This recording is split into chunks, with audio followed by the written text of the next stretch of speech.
Nigeria, all Nigeria. No single individual is more Nigerian.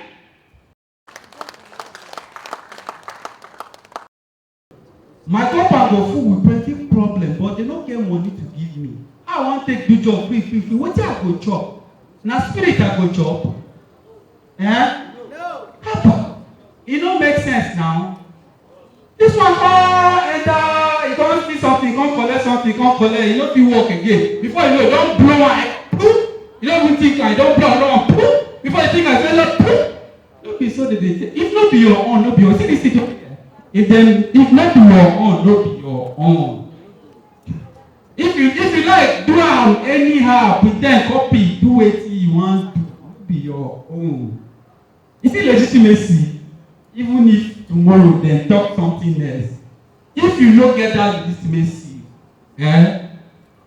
you no go fit dey as e go dey. I just dey hold my anger, I no wan talk anyhow. Because if I talk anyhow, man, this wey dey my mind, e no go sweet.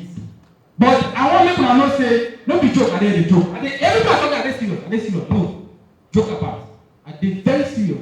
This event is a very, very sensitive and central event to our country, Nigeria.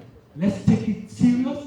Let's be serious with it. I am not here to joke with you. I'm not here to make you laugh. I am here to tell you, to emphasize that this is a very serious event and we should take the message everywhere.